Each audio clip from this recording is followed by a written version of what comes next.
ಮೊನ್ನೆ ನಾನು ರಾಮನಗರಲ್ಲಿ ನಾನು ಸುಮ್ಗಿದ್ದೀನಿ, ತಾಳ್ಮೆ ಆಗಿದ್ದೀನಿ. ನಾನು ಮೊನ್ನೆ ರಾಮನಗರಲ್ಲಿ ಒಂದು ಹೇಳಿಕೆ ಕೊಟ್ಟೆ. ನಾನು ರಾಜಕೀಯ ನಾನು ಹೇಳಿದ್ದೀನಿ. ನಾನೇನಂತ ಹೇಳಿದೆ, ನಾನು ರಾಮನಗರ ಡಿಸ್ಟಿಕ್ಗೆ ನಮ್ಮ ಸರ್ಕಾರ ಹಿಂದಿನ ಸರ್ಕಾರದಲ್ಲಿ 2013 ಹಿಡ್ಕೊಂಡು 2018ವರೆಗೂ ಕಾಂಗ್ರೆಸ್ ಸರ್ಕಾರದಲ್ಲಿ ಸಿದ್ದರಾಮಯ್ಯ ಮುಖ್ಯಮಂತ್ರಿ ಇರುವಾಗ 37,000 ಮನೆಗಳು ಕೊಟ್ಟಿದ್ರಿ.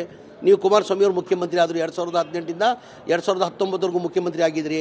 ಅವಾಗ ಎಷ್ಟು ಮನೆಗಳು ಕೊಟ್ಟಿದ್ರಿ? ತಾವು 670 ಮನೆಗಳು ಕೊಟ್ಟಿದ್ರಿ. ಕೇಳಿ ತಪ್ಪ? ನಿಮ್ಮ ಡಿಸ್ಟಿಕ್ಗೆ ಅಲ್ಲಿಂದ ಆಯ್ಕೆಯಾಗಿ ರಾಮನಗರಿಂದ MLA ಆಗಿ ಮುಖ್ಯಮಂತ್ರಿ ಆಗಿ ಕಾರಣಕ್ಕೋಸ್ಕರ ನಾನು ಕೇಳಿದೆ. ನಾನು 670 ಮನೆ ಕೊಟ್ಟಿದ್ದೆ. ಅದಕ್ಕೆ ನೀವೇನು ಉತ್ತರ ಕೊಟ್ಟಿದ್ದೀರಾ? ಏನು ಹೇಳಿದ್ದೀರಾ ನೀವು?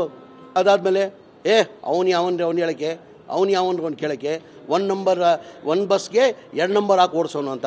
ಮನೆ ಕುಮಾರಸ್ವಾಮಿಗೆ ಜ್ಞಾನ ಇರಲಿ.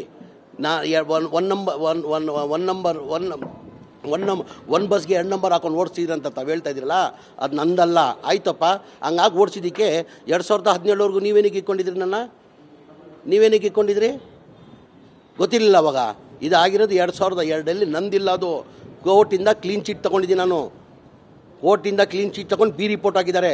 ನಮ್ಮ ಚಿಕ್ಕಪ್ಪನ ಗಾಡಿ ಅದು, ನನ್ನ ವೆಹಿಕಲ್ ಅಲ್ಲ ಅದು. ಪದೇ ನನಗೆ ಬೇರೆಯವ್ರ ಥರ ನನಗೆ ಇದು ಮಾಡೋಕ್ಕೆ ಹೋಗ್ಬೇಡಿ ನೀವು ದಯಮಾಡಿ.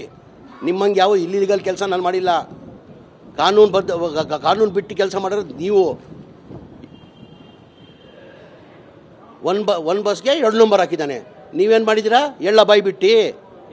ಇಲ್ಲಿಗಲ್ ಹೇಳ. ನಾನು ಕುಮಾರಸ್ವಾಮಿ ಅವರೇ, ನಂದಲ್ಲ ಬಸ್ ಅದು. ದಾಖಲೆ ಕೊಡ್ತೀನಿ ನಾನು. ಕೋರ್ಟಲ್ಲಿ ಕ್ಲೀನ್ ಚೀಟ್ ತೊಗೊಂಡಿದ್ದೀನಿ ನಾನು. ನಮ್ಮ ಚಿಕ್ಕಪ್ಪ ಮಾಡಿರೋದು ಅದು. ಚಿಕ್ಕಪ್ಪ ಮಾಡಿದ ಆರೋಪನ ನನ್ನ ಮೇಲೆ ಓಡಿಸ್ತಾ ಇದ್ದೀರಾ ತಾವು. ನೀವೇನು ಮಾಡಿದ್ದೀರಾ? ಒಂದು ಮನೆಯಲ್ಲಿ ಇಟ್ಕೊಂಡು ಆಚೆ ಏನು ಮಾಡಿದ್ದೀರಾ? ಬಾಯಿ ಬಿಡ್ಲ ನಾನು? ಬೇಡ, ದಯಮಾಡಿ ಬೇಡ.